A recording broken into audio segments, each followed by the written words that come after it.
You see, life is rather like trying to hold water in your hands. You scoop it up, delighted by its cool shimmer, and for a moment it rests there, glistening, precious, yours. But the tighter you squeeze, the quicker it runs away. What you thought you possessed turns out never to have been yours at all.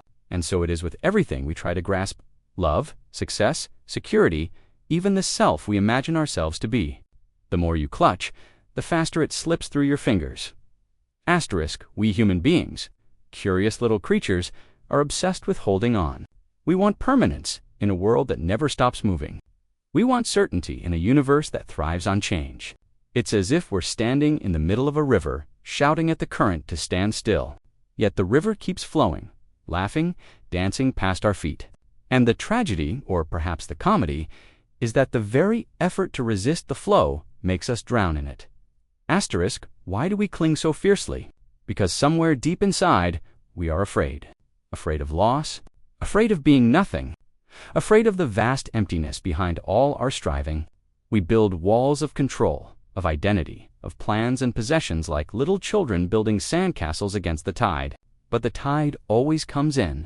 The sea does not apologize. It simply washes everything away, and in doing so, reveals that what we thought was solid was never meant to be kept. You see, the fundamental misunderstanding of the human mind is that life is something we can possess. We speak of my life, my time, my relationships, my future, as though these were objects we could store on a shelf. But life isn't a thing.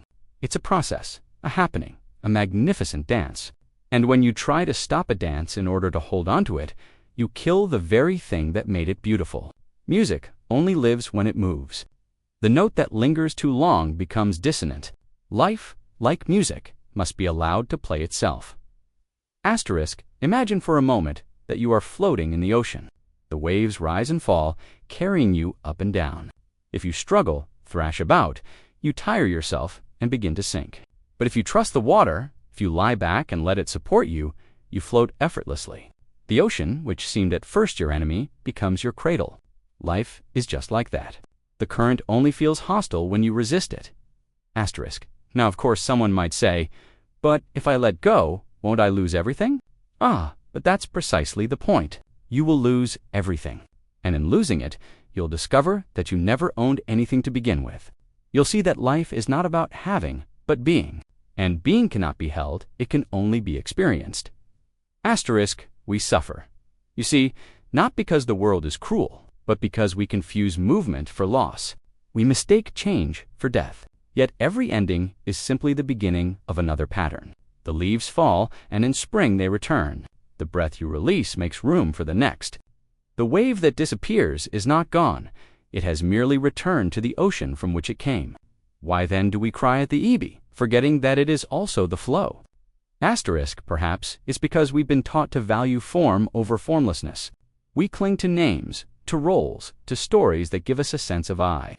We say, I am this person, with this job, this past, this future. But when the story shifts, when life decides to edit the script, we panic. The character we played begins to dissolve, and we fear that we too will disappear. Yet behind every mask is the same actor, the same consciousness that plays all parts. Life is not your story. It is the storyteller itself. Letting go, then, is not a passive resignation. It is a profound participation in the rhythm of existence. It means realizing that you are not the puppeteer of the universe, nor its victim, but the dance itself. When you stop trying to control the music, you find yourself moving in perfect time with it. The irony, of course, is that the moment you stop clutching, everything you truly need begins to flow toward you. The lover who suffocates their partner with grasping affection drives them away. The one who loves freely, without possession, becomes magnetic. The same principle applies everywhere. The tighter your grip, the less you hold. Have you ever tried to remember a word that was just on the tip of your tongue? You strain, and the harder you try, the further it hides. But the moment you give up, it'll come to me later. Suddenly, it appears. That is the way of life. It gives itself to the relaxed mind, not the anxious one. Control creates resistance. Surrender creates flow. In truth, everything in nature teaches this lesson. Look at the trees. They do not hold on to their leaves in winter. though they know not what spring will bring. They let go, naked, exposed, trusting the rhythm of the seasons. The clouds do not cling to the sky, nor the sky to the clouds. Even the heart, that quiet drum of life, must release one beat before it can begin another. Letting go is not the end of life. It is life's very motion. So, if we see clearly, the art of living is not one of grasping, but of graceful participation. To live fully is to float with the current, not against it. The ego, of course, rebels against this. It says, if I do not control, I will be lost. But what the ego cannot see is that its control is the very cause of its suffering. Like a spider caught in its own web, the more it struggles, the more entangled it becomes. The paradox is beautiful. The only way to truly hold life is with open hands. To love is to let go of possession. To live is to let go of control. To be is to let go of becoming. And when you do, you find that nothing essential is ever lost, because what you are is not something that can be taken away. You see, the ego is a marvelous trickster. It whispers, if only I could keep things the way they are, then I'd be safe. Then I'd be happy. And yet, this craving for permanence is precisely what makes us anxious. We live as though life were a delicate vase we must balance on our heads, terrified that one wrong move will shatter it. But the truth is, life was never meant to be balanced like that. It is meant to move, to sway, to spill, to dance. The vase must break, for only then do we see that what it contained was never separate from the air around it. Think of love. We fall in love, and what do we immediately do? We try to keep it. We bind it with promises, definitions, boundaries. You are mine, we say, as if love were a thing to possess. And in that very act of possession, love cannot be captured. It is like the wind. The moment you trap it, it ceases to be what it was. True love, you see, is not a cage, but a current. It moves through you, and the more freely you let it flow, the more alive it becomes. And so, too, with happiness, we chase it down corridors, thinking it lies somewhere ahead, after the next success, after the next achievement. We turn life into a pursuit, as if joy were a prize to be won. But the pursuit itself ensures that we never arrive. Happiness isn't found at the end of striving. It blooms when striving ends. You stop chasing, and suddenly it's there, simple, unearned, effortless. Like a reflection on still water, it appears only when the surface is calm. Now. This does not mean we must renounce the world or abandon desire. That would be just another form of holding on to the idea of letting go. The game of control takes many disguises.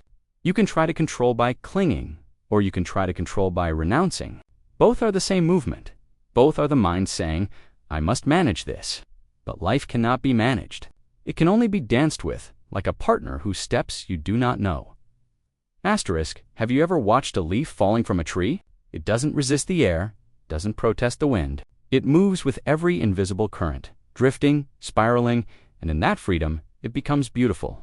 The leaf doesn't know where it's going, and yet, somehow, it always arrives.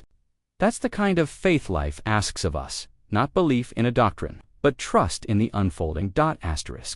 You see, we are terrified of the unknown, and yet, everything alive comes from the unknown. The child in the womb does not know the world it is about to enter, and still it grows. The seed buried in the soil has no assurance of sunlight, yet it pushes upward. Every breath you take emerges from the unseen and dissolves back into it. Why then should we fear what is, in truth, our own nature? We cling because we think we must protect ourselves from the flow. But the flow is what we are.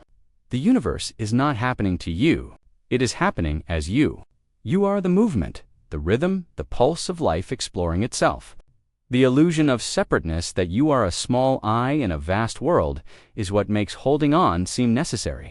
But once you see that you are the wave, and not apart from the ocean, the whole problem disappears. The wave never needs to cling to the sea. There's an old saying, you can't push the river. And yet most of our lives are spent trying to do exactly that. We push against time, against others, against ourselves. We plan, manipulate, scheme, and all the while, life is quietly inviting us to float. It whispers, stop trying so hard. You're already where you need to be. Asterisk, the greatest secret, you see, is that life takes better care of itself than we ever could. Just look at how the body functions. Your heart beats, your lungs breathe, your cells renew, all without your conscious control. If you had to remember to do it, you'd never survive the night. So what makes you think the rest of existence is any different? Letting go doesn't mean neglect. It means participation without possession. It's like playing music. You don't cling to each note as you play it. You let it pass, and in the passing, the melody appears. If you tried to hold on to a single note, the song would collapse. In the same way, life's beauty arises only when each moment is allowed to fade. Asterisk, but here's the paradox. When you truly let go, when you stop grasping, you begin to experience everything more vividly. Colors are brighter, sounds are richer, love is deeper, because you are no longer filtering life through fear. You are no longer trying to make it stay. You are present. Asterisk, letting go, then, is not an act of weakness. It is the highest form of intelligence. It is seeing that control was never real, and therefore never necessary. The world moves of its own accord. The sun rises, the heart beats, the tides turn. And you, my friend, are part of that same effortless unfolding. Asterisk, so perhaps the art of living is not to learn how to control, but how to listen deeply to the music that is always playing. And when you do, you find that life's melody needs no conductor. It knows where to go. It always has. Asterisk, and yet, to truly let go, that is the hardest thing for a human being to do. Because you see, we have been conditioned from birth to tighten our grip.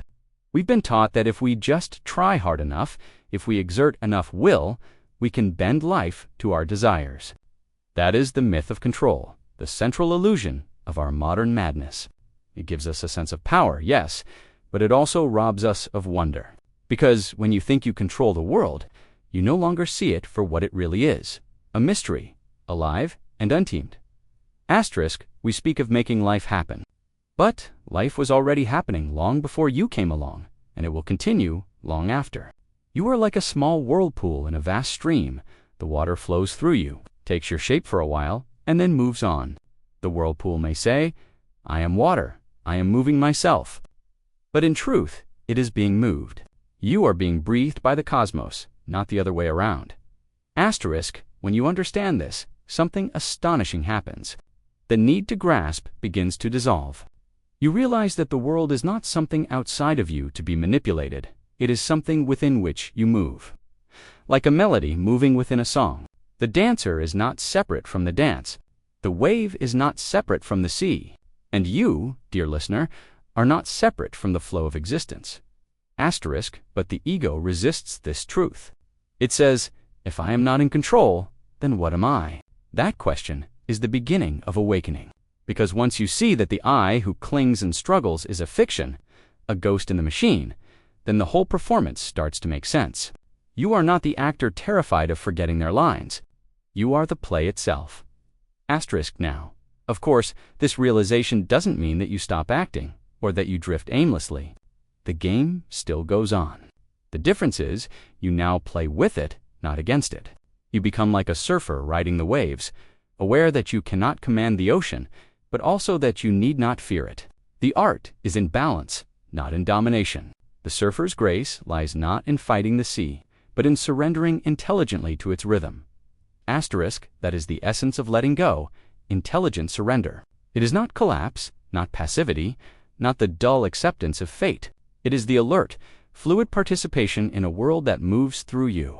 It is seeing that when you release your grip, you don't fall, you float. Asterisk, letting go also means letting go of time. Because control always exists in the future, the imaginary land where things might happen differently. We spend our lives chasing after tomorrows, perfecting plans, rehearsing scenarios. Meanwhile, the present, the only real thing there is, slips by unnoticed. We are forever arriving, but never arriving here. Asterisk, the now, however, is slippery precisely because you can't hold it. The moment you try to pin it down, it's gone. And yet, when you stop grasping for it, you realize you never left it at all. You were never outside of now, just as a wave is never outside the ocean. All our striving, all our grasping, was an elaborate game of pretending otherwise. Asterisk, and this perhaps is the cosmic joke that the thing we seek has always been right where we are. Like a man searching for his glasses, unaware they rest upon his nose. You can't lose what you are, and you can't hold it either. Asterisk, letting go of control also means allowing others to be as they are. We so often try to fix people, to change them, improve them, guide them to our idea of better. But love does not fix, it beholds. The flower does not tell the bee how to land, nor does the sun instruct the tree on how to grow. Each expresses its own way of being, and in that mutual freedom, harmony arises naturally. Asterisk, so when you love someone, let them be. Let them move, change, unfold. For in doing so, you give love its highest expression, trust.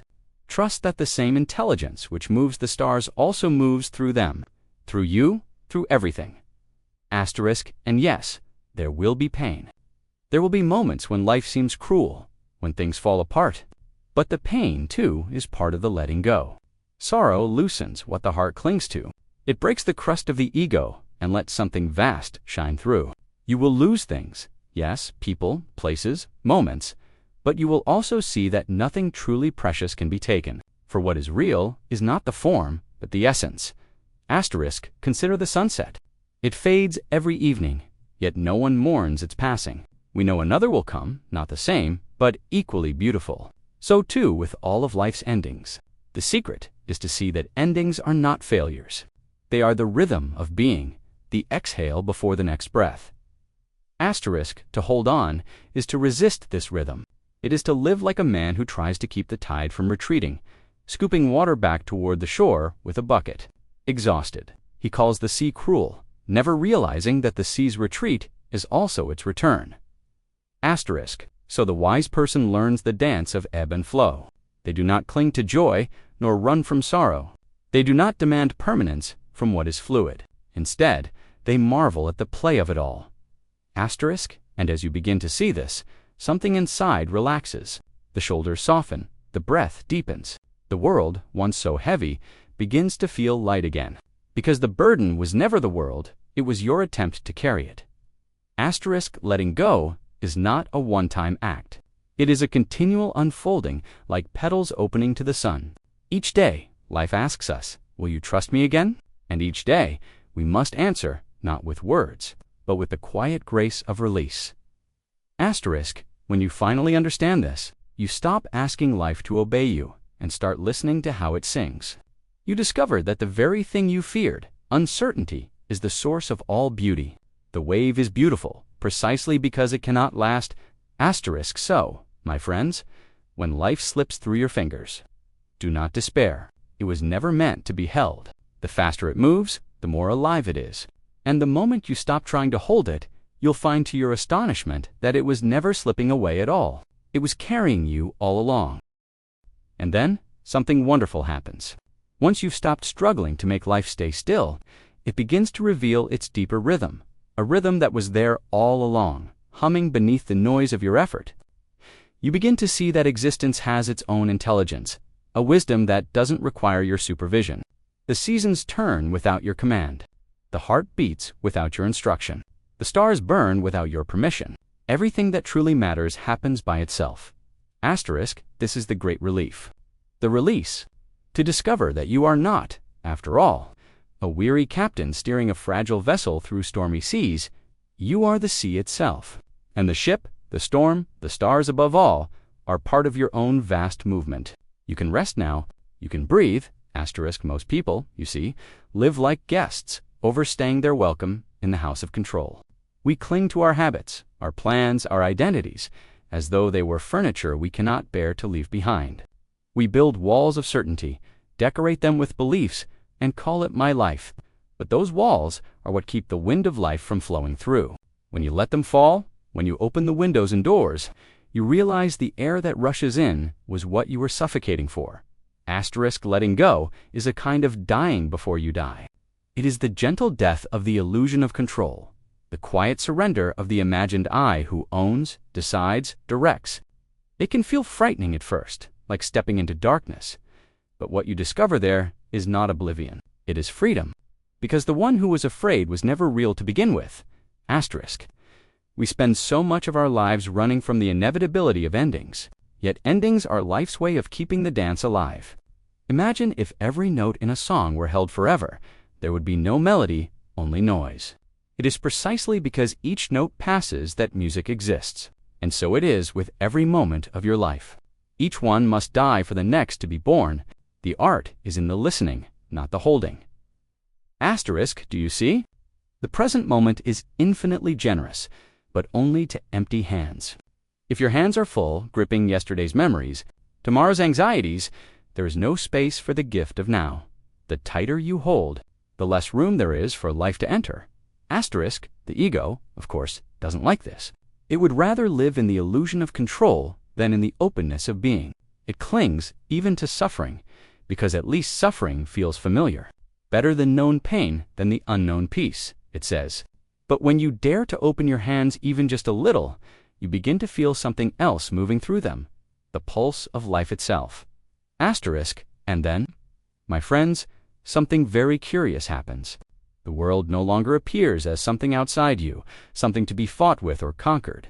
You begin to see that everything you encounter, every face, every sound, every breeze that stirs the leaves, is yourself. The universe, in all its forms, is playing hide-and-seek, pretending not to know what it really is. And when you stop trying to hold on, you stop pretending. Remember, asterisk, it's rather like the moment a child, lost in a dream, suddenly realizes they are dreaming. At first, they feel wonder. Ah, I can fly. But soon, they feel peace, because they know they are safe. The dream is not something to escape, but something to explore. That is what it means to awaken in life. Not to flee from it, not to transcend it, but to see it for what it is. A divine play, endlessly unfolding. Asterisk, when you live this way, in harmony with the flow, rather than in opposition to it, even the smallest things become radiant. The sound of rain on the roof, the warmth of a cup in your hands, the laughter of a stranger, all of it glows with a strange intimacy, as if the world were whispering directly to you. And indeed, it is. For the one who listens deeply enough, everything sings. Asterisk now. Letting go does not mean you stop caring. Quite the opposite. You care more deeply because your care is no longer burdened by fear. You love without grasping. You act without clinging to outcomes. You give because giving itself is joy, not because you're seeking return. You begin to live as life lives, spontaneously, lightly, without hesitation. Asterisk, a bird does not sing because it has a purpose. It sings because it is full of song. The flower does not bloom to impress the world. It blooms because blooming is its nature. So too, when you let go of control, you begin to live as naturally as breathing. You act not from effort, but from harmony. Asterisk, it is a curious thing. But the people who seem most effortless, who move through life with grace and ease, are not those who control the most, but those who trust the most. They have discovered what you might call the wisdom of insecurity, the realization that life is uncertain, and that's perfectly all right. In fact, that's what makes it alive. A perfectly predictable life would be a kind of death, a film that never changes, a song that never shifts key.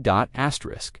So if you find yourself clinging to people, to plans, to ideas, pause for a moment and ask, what am I afraid would happen if I let go? Usually, what we fear is not the unknown itself, but our story about it. We imagine we'll fall, when in truth, we will float. Asterisk, every great turning in life begins with a release, a hand unclenched, a breath exhaled, a leaf falling. The more deeply you trust this rhythm, the more you find that life supports you in ways you never imagined. What once seemed chaotic now appears as a kind of cosmic choreography. You realize that the current doesn't need your direction. It needs your participation. Asterisk, and so, the lesson is simple, though not easy. The more you try to hold on, the faster it slips away. But the moment you let it slip, when you open your hands, open your heart, what once ran from you turns back of its own accord. For life loves to return to those who no longer chase it. Asterisk, and in that moment, you will laugh, truly laugh, because you'll see the absurdity of all that struggling. You'll see that you were never losing anything at all. You were only being taught how to see. Asterisk, you will laugh, and in that laughter, you'll find peace.